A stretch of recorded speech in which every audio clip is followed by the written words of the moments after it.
A precipitous surprise. Gary's daughter Sandra, disclosing that she and Jeremy Berzer would soon be joined in matrimony. Gary was unaware of the seriousness of Sandra and Jeremy's relationship. The lack of communication between father in California and daughter in Kansas was always exigent, something to be improved on. Jeremy, a family Americus, and Sandy's brother Rob's best friend through his proclaiming years of junior and senior high in Anthony, Kansas. Although living in Harper, Jeremy was deemed special, the Wilsons on occasions stopping in Harper so he could accompany them on ventures to Wichita. On one occasion, Gary inviting the youth to join Robert and Sandra, introducing the three to the Wichita Symphony Orchestra at the Century 2 Concert Hall. Gary was uninsured of their impression, but perceptive the orchestrated classical music was a roomy native experience for the youths.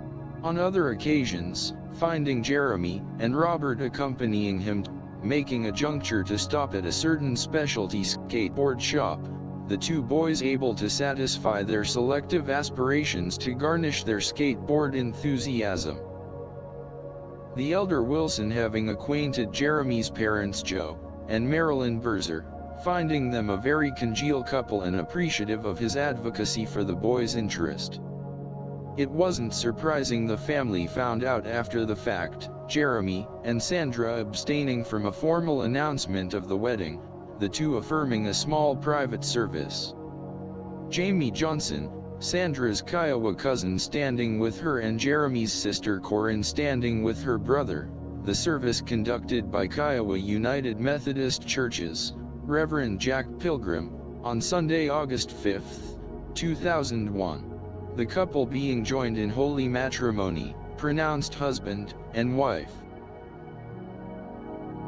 The Tuesday morning of September 11, 2001, was like most mornings for Gary, a wake-up, shower and shave at 6:15 a.m., a cup of coffee and some toast. Before leaving for Colony Park, the phone rang. Gary's wife Fran having spent the night at his sister Nancy's in Columbia to start a dog-sitting presence, as his mother and sister were about to venture on a vacation later that day. Gary's mother on the phone, exclaiming, "They're bombing New York City, turn on the TV." Gary reassuring his mother that in all probability that was not so, but would turn on the news. The television projecting an unreal scene of devastation. Something unimaginable. Two planes having targeted the preeminent twin towers of the World Trade Center. Both upper stories of the two towers in flames. Gary somewhat awestruck, making a phone call to the nursing facility, giving notice that he would be late for work, and would miss the 9 o'clock department head meeting. Seated before the television watching in consternation the events unfolding before his eyes, absorbing what had happened. The first hijacked plane, American Airlines Flight 11, departing from Logan International in Boston, having struck the North Tower at 8:46 a.m. East Coast time. American Airlines Flight 175 from Logan International, its destination also Los Angeles, plummeting into the South Tower of the World Trade Center at 9:03 a.m.